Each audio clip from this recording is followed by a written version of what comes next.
just turned 30 actually. I live in Melbourne CBD. I've sort of been here for about the last 10 years. And I live with my fiancée, Grace. Steve, where did you actually grow up? Because you have a bit of a history with a racetrack close by from where you grew up. Yeah, 100%. So I grew up on Phillip Island, and that's probably where my fascination and passion, I guess, for motorsport began, because my parents owned a motel, so we always used to have every race weekend there'd be different cars and motorbikes and whatnot staying at the motel, and I guess from there, yeah, Dad and I started to go to the racetrack a lot just as spectators, and that's probably where my passion sparked, and from there moved into go-kart racing. And so living down at Phillip Island, where would you have gone go-kart racing? So yeah, I guess we went to a superkart race meeting at one point, and it was the first time we'd actually seen go-karts racing on a racetrack. And, you know, because it's just a sort of state level race meeting, you're able to walk through the paddock and have a chat to people. And obviously we saw a few younger kids racing karts, and that sort of sparked the interest of, hey, we actually might be able to get involved in this, even at the age that I was. I think I was about 10 or 11 at the time. And then, yeah, sort of the flow on from that was we got introduced to sprint kart racing, which is generally sort of the first step in a racing career, I guess, and found out that Oakley was our closest home club. So a little bit more challenging than the kids in Melbourne, where their racetrack's probably, you know, within 10 or 15 minutes. We had to drive an hour and a half just to go for a practice day or a race meeting or anything. So yeah, got a membership at Oakley, did a few months worth of practice, so just banging around because I was probably too scared to race at the time. And then yeah, with a bit of encouragement and mentorship from some people around the club, yeah, got encouraged to get in there and have a crack, and yeah, that's where it all began. That's pretty cool, and it's a bit. It makes it difficult to have traveled that far to do, you know, to go out and do test days and things like that. So you obviously were really into it. Like, you don't just do that on a fleeting moment. You actually have to plan for it and do it and be dedicated to doing it. So obviously that's why you were able to achieve some of the things you have. So what about road driving? What was your first car when it comes to on the road stuff? My first road car, bit of a strange one, actually. I don't know. Looking back, I don't really know how it came about, but I bought a Hilux single cab ute, and I think at the time I'd saved up enough money. I was obviously 18 years old, saved up enough money, and my parents chipped in a little bit as well. And I think at the time the craze around school and Phillip Island and whatnot was to sort of have this mini truck. And so I bought this Hilux ute, and I dropped it, I lowered it, and the grand plan was to probably like respray it and put lots of chrome and big wheels and whatnot on it.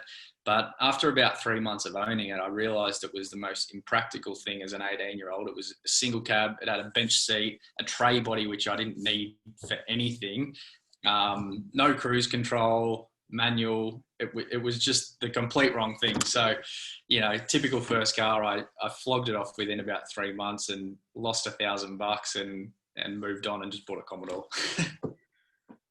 That's good.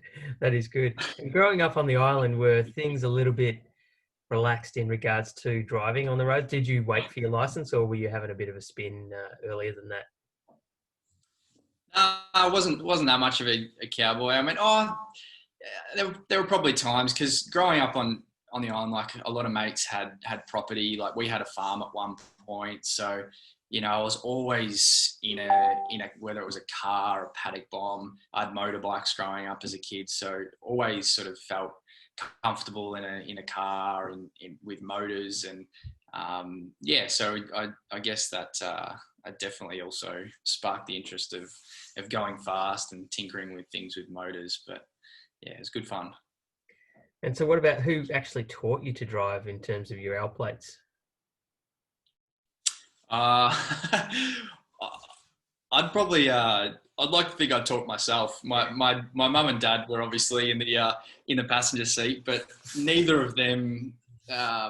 Actually, I shouldn't say neither of them had any experience because looking back, they actually got to do a lot of drive days at the racetrack themselves, because often when like a BMW driver training event was on and they had a cancellation because they were staying at our motel and my parents had quite a good relationship with them, the first person that they'd asked to fill in a seat was my mum or my dad. So yeah, funnily enough, my mum and dad have probably done a dozen high performance driver training days between them, which is quite unusual. But I guess going back to who taught me how to drive, yes, they were sitting in the passenger seat, but I probably didn't listen to too much of what they had to say, because at that point I'd been racing karts for probably 6 years or something, and no one could tell me what to do.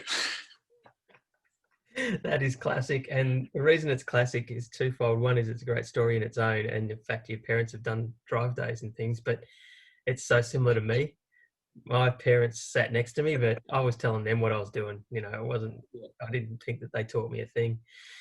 Looking back on it, I probably appreciate that they did teach me something. We've sort of touched on how the racing started for you, which is a great little insight into where it all starts. And a lot of the team have also gone through the go-kart ranks as you started off. But what about actually big car racing? So how did the go-karts move up into some other opportunities in racing? So funnily enough, like when I was racing karts, I never really had the ambition to go to cars or the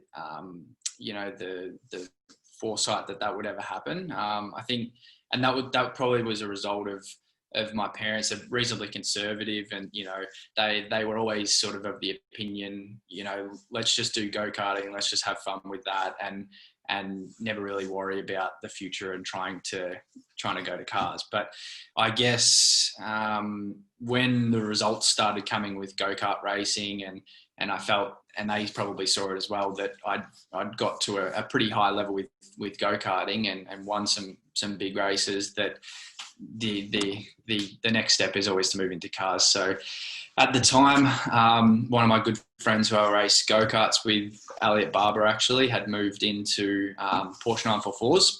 And, the salesman that Elliot was, he sort of probably helped me get that across the line with my dad, that car racing isn't that expensive and you can do it for on a shoestring budget and be competitive. But I guess, so moving on from that, we bought a Porsche 944, and I guess, once again, thought we were going to do it on a shoestring budget, and the rest is history. I guess you once you start, you can't stop, and it's it's like a drug. Absolutely, we've all been falling into that trap, and there's no cheap motorsport. It doesn't matter what level. Even go-karts are expensive enough. There's no cheap motorsport at all. So what else did you do? You've done not just for 944, you've Formula Ford and other things as well along the way? Yep. Yeah, so when we moved into Porsche 944s, we banged around for the first couple of years, and probably just ran top 5, top 10, had a few crashes here and there, and then we decided to have a real proper crack at the championship. I think it was in 2012. So sort of hooked up with a team, High Torque Performance, I think they were called. And they actually ran the car. So in the early days, both Dad and I were the one preparing the car and doing everything both at the racetrack and away from the track. And then once we hooked up with another team, we had them preparing the car. We had the support at the racetrack with mechanics and an engineer and things like that. So that's when I had a real crack at the championship in 2012. I think I led the championship all year until the second last round, where actually broke a couple of belts on the weekend, and blew the motor up. So that was the championship out the window. Finished second for that one.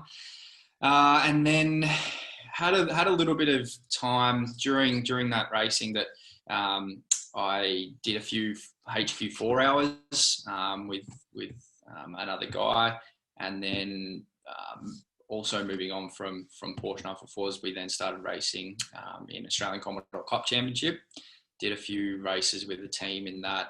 There was a sort of dual driver race at Winton, so we did that a few years in a row. Got a couple of podiums doing that, and then I think it was in about 2015 we did the Victorian Formula Ford Championship. So I got offered a drive with a team, Symes Race Engineering. They sort of helped get me into Formula Ford and helped with some of the funding, and they ran the whole car for me. So I sort of just arrive and drive the car, and that was really great. I think that was probably the highlight of my racing so far, is actually just doing a series in Formula Ford, because they're amazing cars to drive, and obviously the racing is intense, and just a proper open wheeler. Yeah, and the setup that you had there with the team looking after a majority of the things to make the racing for you, just what you had to do was racing. You didn't have to worry about too many other things. So that certainly would have been enjoyable, both in terms of the car and the competitive field that it would have been. Victorian Formula Ford's always been one of the most competitive categories out there. And having a team to support it all would have been fantastic. So how'd that season go? Yeah, it was awesome. In Formula Ford, I think we sort of did limited testing, so I didn't actually have a lot of time in the car. It was only a 4-round championship as well, but we were lucky enough on the third round we ever did at Sandown. I won the round, so that was pretty awesome. I think to have never really done a lot of Formula Ford or grown up doing open wheels, a lot of people go straight into that after karts or Formula V. So to come from sort of a tin top background in Commodore Cup and Porsches and HQs to then go into an open wheeler was quite a different, driving style and a bit of a different step. So yeah, to get a round win was really awesome against some good drivers. But I think overall, Classic Formula Ford had a massive crash in one of the rounds through turn 1 at Phillip Island, so had destroyed the car with that one. And so in terms of championship, I think we were like 5th or 6th or something.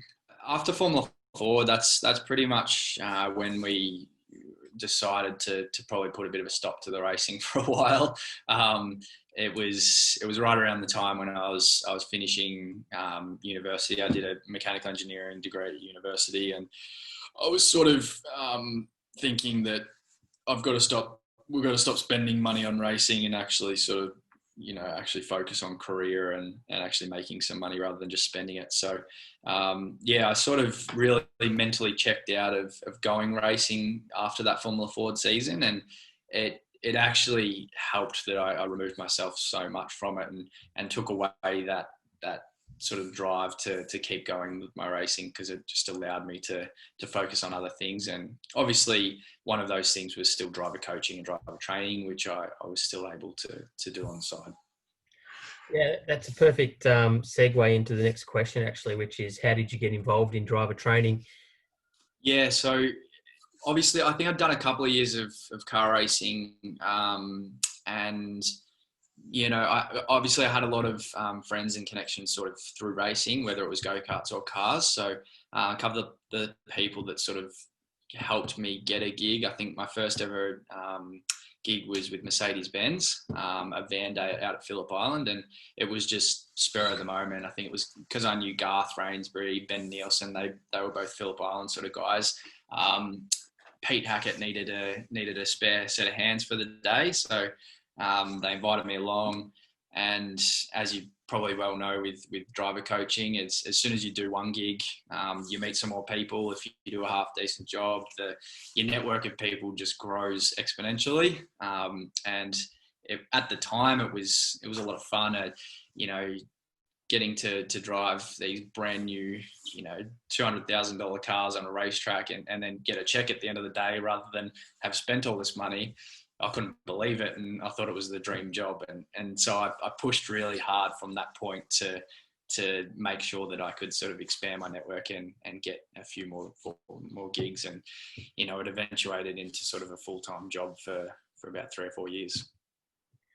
And it is a fantastic job in that you do get to drive all these great cars and things. What are some of the highlights for you throughout that? Yeah, definitely. So I think early on one of the things I really loved about driver training, and it's a bit of a double-edged sword because it's probably one of the things that pushed me away from it a little bit as well, is the travel. I've had some pretty awesome opportunities to work all over sort of Southeast Asia, whether it was drifting AMGs on the snow flats in Queenstown, or I've driven AMGs in Korea and Vietnam and Thailand, Singapore, and as well as all over Australia. So I think as a young guy, being able to travel around and get paid with a bunch of guys that you'd call your mates, who all have a very common interest of driving fast cars, and was unbelievable. And it's something that I'll probably cherish for forever. I think those days where I was traveling around the world. And but I guess, on the side of that as well, the satisfaction that you get from sort of helping people go fast, it's not often, I think, that people have such a unique skill set of driving cars on a racetrack and being a race car driver,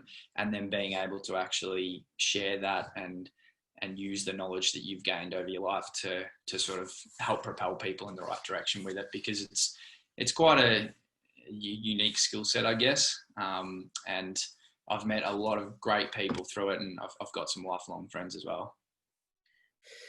That also links a little bit to the other question about, have you coached anyone famous? So obviously you've had a lot of people in the car with you over those driver training years, but has there been anyone famous that you've sat next to and helped out? Oh, that's a good question, Dean. Very good question.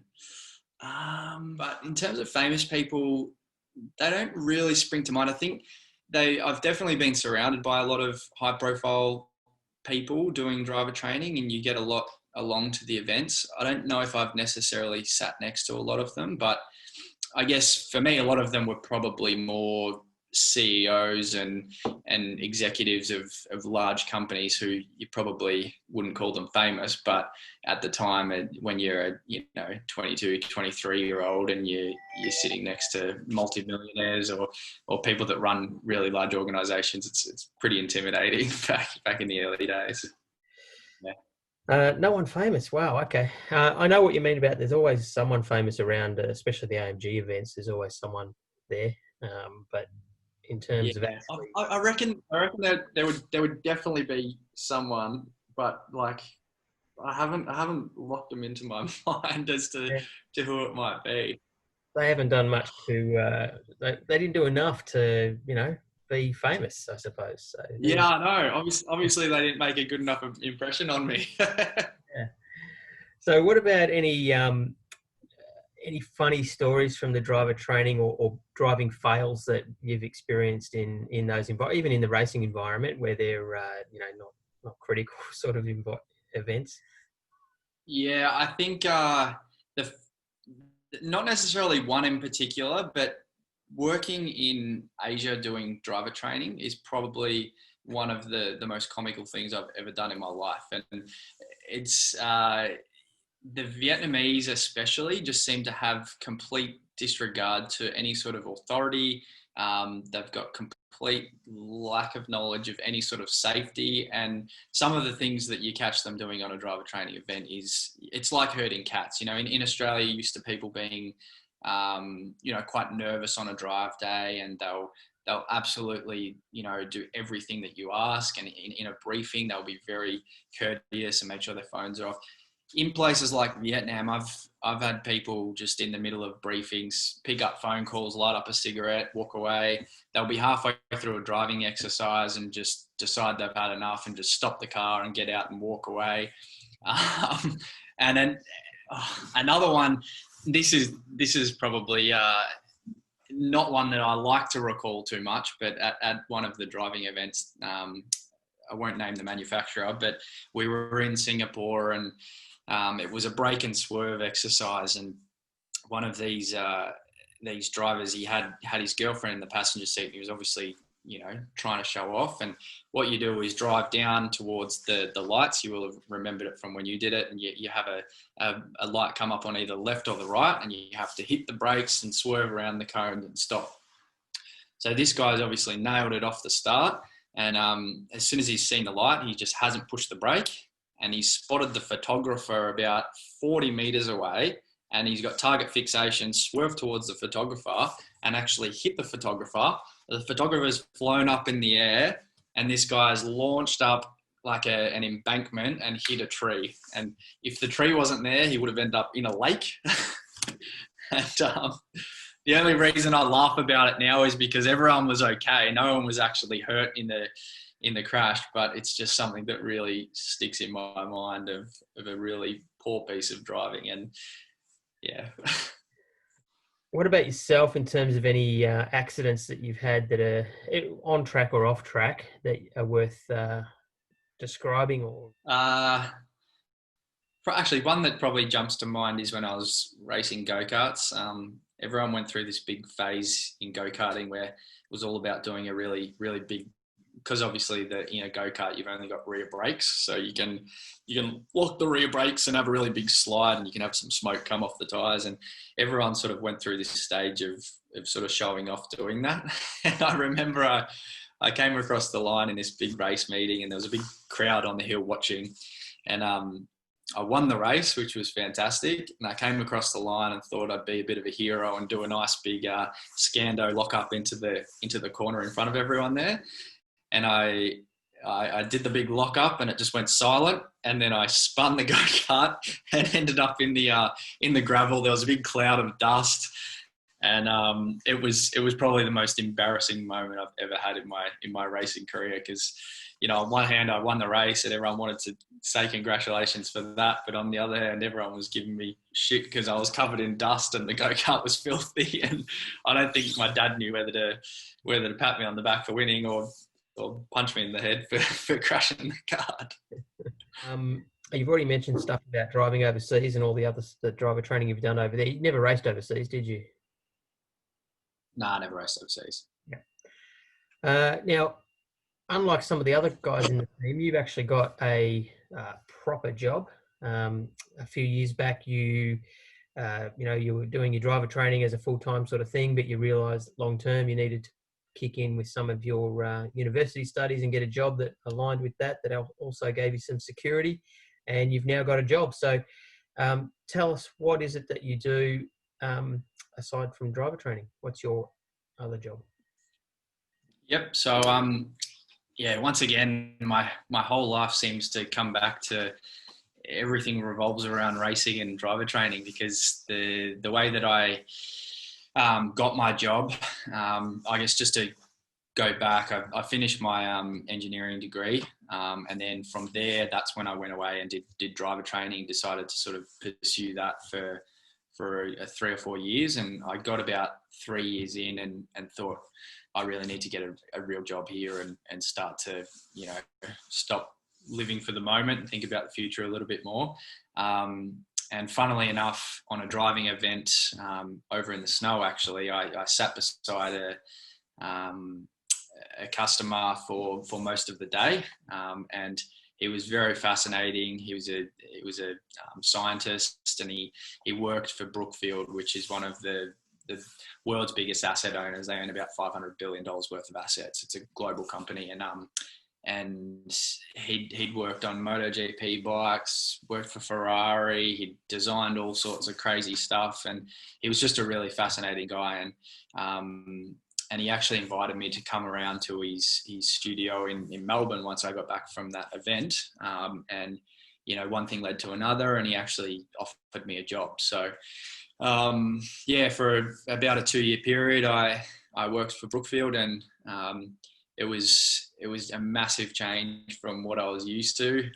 Obviously used to going to work every day and having fun and, getting paid to drive cars fast, and went from one extreme to could not explain how extreme the other side was. So this was a corporate job, and very high pressure, a big expectation, a lot of responsibility. But yeah, as a result of that, I gained some amazing experience.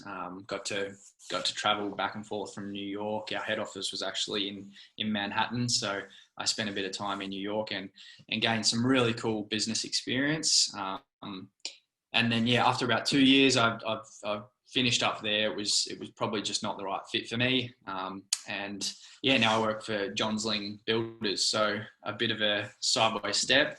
And I'm a contract administrator with Johnsling Builders. So we have a contract to manage all the insurance builds. So whether it's a tree fall on a house or a storm damaged home, fire damage, we go in and do the rebuild. So I sort of just manage all the financial budgets of all those projects, and a bit of the project management aspect as well. So yeah, really enjoy it. And it also sort of allows me to step away from time to time and do the occasional driving event with yourself, Dean. So yeah, it's a really good fit for me. Yeah, I think for me, the ideal life is to have the balance between the two. Like, I think too much of a good thing sometimes can be too much. And I think I found that with driver training. Like, when I first got into it, I just thought it was the absolute dream job. And I enjoyed it so much for a number of years, but it got to the point where it became very repetitive. Obviously, there was quite a bit of politics involved in making sure that you're keeping the right people happy, because you've got 10 different bosses and they all want you to prioritize their work. So if you say no to one event, they might get the shits. And so, yeah, I didn't enjoy that juggling aspect of it, trying to keep everyone happy. And I think now when you sort of have a foundation of a real job, and then you can sort of branch out and you come into driver training very fresh. You absolutely love the day. You probably give the customers and clients a lot better experience because you're extremely invested in what you're doing for that short period of time. So yeah, I think I've got a really, really nice balance with it. Yeah, and that's a perfect summary of it.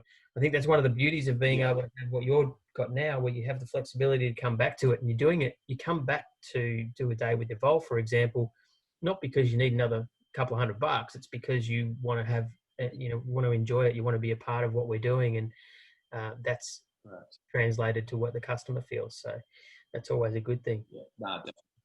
So aside from work, what else do you do when you're not on track doing driver training and stuff? What other hobbies have you got?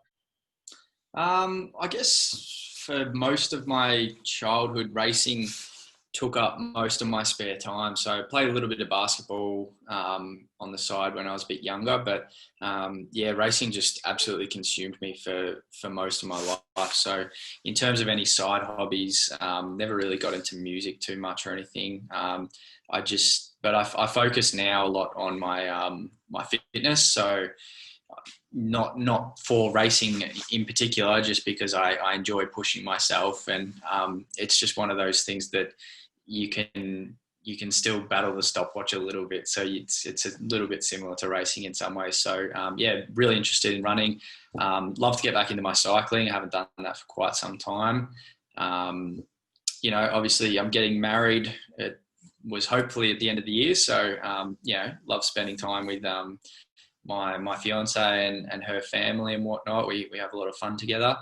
And then on the side of that, do a little bit of sim racing as well. So I've got my racing simulator set up in my lounge room, and for me, that's just been the best sort of outlet to get my rocks off on the racetrack, because it's a little bit expensive to set up initially, but once you've got it, you can bang around, you can race all over the world, you can crash the car and you get a new one every time. You don't pay for tires or fuel, and you still get that same sensation of racing. You're not quite the adrenaline and sort of fear factor that you might get through real racing, but in terms of technique, racecraft, and just that competition, you absolutely get that through sim racing. So that's taking up a lot of my time on the side as a bit of a hobby at the moment as well. Very good. I was going to chip in a little bit halfway through your adulation of sim racing and just cool your heels a little there. We want to still get people to come to the real track as well. So yeah, true. Have you got any favorite books or movies?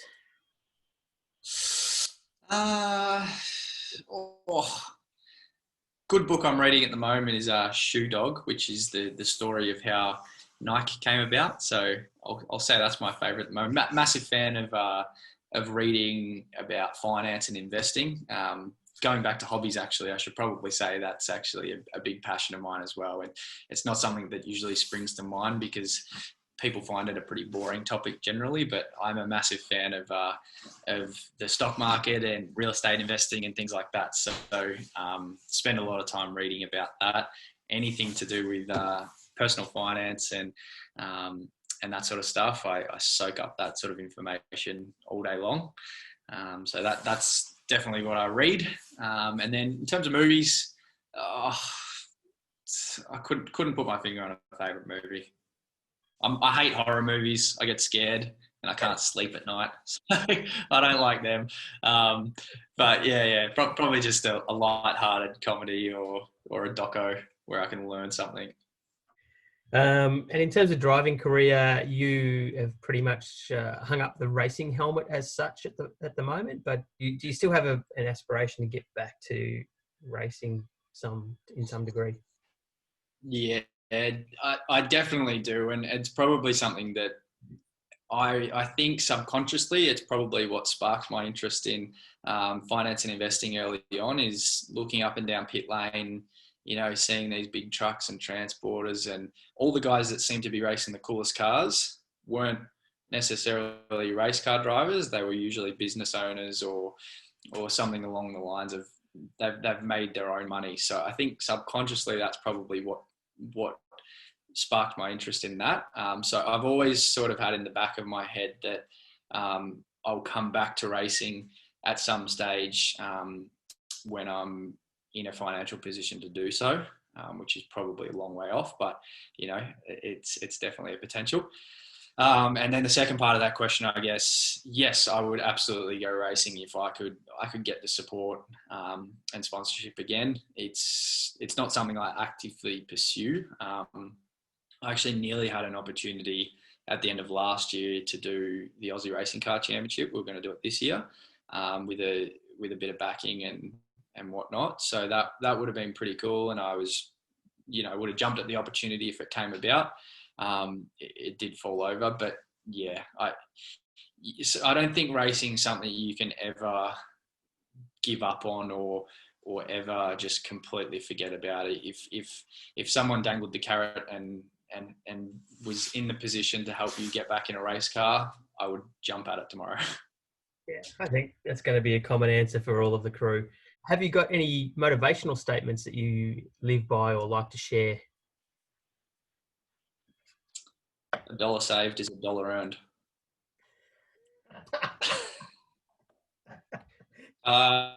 Compound interest is the eighth wonder of the world. Nah, not really any crazy ones, Dean. I'm a pretty simple bloke. I just believe in hard work and yeah, sort of you make your own luck. So whether you can, pull some motivation out of that, go for it. That's pretty much all of the questions that we've got. I was just going to ask if you have any with your sim racing and stuff. Do you share that online? Do you have like any followers that follow you in sim racing that you would like us to plug? Yeah. I mean, I've set up a Twitch just to muck around with. So it actually just live streams your racing. So that's actually a little bit of fun, and you can sort of interact with people that are interested to sort of tune in and have a chat to you. So yeah, my Twitch is just Steve Courtis, all one word.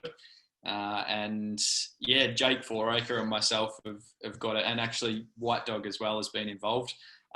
We've just been mucking around in a couple of different little championships that are broadcasted on Facebook. So yeah, no need to plug it. It's just a bit of fun, but it creates a really cool little atmosphere, and when you're racing in a proper championship that has commentators and it's live streamed and things like that, it sort of makes it feel a bit more real, and your friends and family can still tune in and get that bit of a buzz from watching you go around and around in circles. So it's good. Well, Steve, thanks heaps for being a part of our little interview here today and sharing all of those stories and your racing experience and your life experience and all the rest of it that we've chatted about today. It's been a great little insight. There's always little stories in there that come out that are new for me and exciting to hear, and gives a new perspective, hopefully, for the people that turn up on our events that have a look at this. They'll know who they're having sitting next to them rather than just some willing person that's going to take the risk of being a passenger with this person. And it's been a lot of fun. Thanks, mate. Sweet. Thanks for having me on, Dean. It's been fun.